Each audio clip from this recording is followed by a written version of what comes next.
Hello everyone, good evening. So আমরা এসেছি মায়াপুর, তোমরা দেখলে। আর আমরা আছি এই মঠটাতে। তো এই যে দেখো আমার ছোট বোন, ও কিন্তু এখন রেডি হয়ে গেছে। নন্দনীও রেডি আর আমিও রেডি, মা ওরাও রেডি, ওরা আস্তে আস্তে নিচে।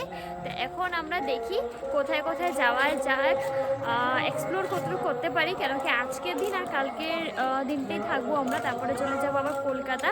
তো চলো। তো আমরা এসেছি মায়াপুর স্কন মন্দিরে, যেখানে সব বাঙালিদেরই কিন্তু আসা একটা স্বপ্ন। তো যাই হোক, আমাদের স্বপ্নটা কিন্তু পুরো হয়ে গেল। তো আমরা এসেছি মায়াপুর স্কন মন্দির। তো চলো ভিতরে যাই আর তোমাদেরকে দেখাই, স্কিপ করবে না কিন্তু একদম। তো ভিতরের মানে ভিউটা কিছু এরকম ছিল। তো তোমরা সবাই এইখান থেকেই প্রণাম করে নাও, মনের আশা সব কিছু ঠাকুরকে বলে দাও। সত্যি ভীষণ সুন্দর জায়গা। স্কন মন্দিরটা এত বড়, তুমি 3-4 দিন ঘুরেও কিন্তু শেষ করতে পারবে না, মানে এতটা বড়। ভাবো আমরা আজকে তো ফার্স্ট এসেছি, তো কালকেও আবার আসবো। তো আমি একটা গোপী ড্রেস নিয়ে নিলাম। আর দেখো, এটাও স্কন মন্দিরের ভিতরেই কিন্তু একটা মন্দির, কিন্তু আমরা ভিতরে যাইনি। দেখো এখানে সব রাশিয়ানগুলো কিন্তু এখানে কীর্তন করে হরে কৃষ্ণ। কি ভালো লাগে না শুনতে, দেখো।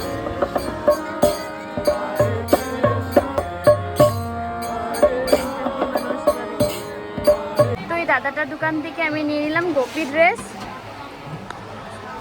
তোমরাও নিতে পারো এখানে। তোমার দোকানের নাম কি? সীমাপুর টেক্সটাইল। হ্যাঁ, অনেক সুন্দর সুন্দর কালেকশন আছে, নিতে পারো। কিন্তু আমিও নিয়ে নিলাম আমার জন্য একটা। তো আসি দাদা, bye bye. So guys, just আসলাম রুমে। আর এই যে রুমটা এত বড় রুম। আর এই যে সবাই আমরা এখানে একসাথে। হ্যাঁ বলো বলো। এই দেখো আমি কি কিনেছি, পেপার সোপ। আর কি কিনেছো তুমি? আর ঘাগরা কিনেছি। আমিও নিয়েছি আর অনেক শপিং করেছি, কিন্তু তখন অনেক ব্যাগস আছে, অনেক শপিং করেছি। ওই যে ওই তো আমার ঘাগরা। ঘরে গিয়ে দেখাবো এখন না।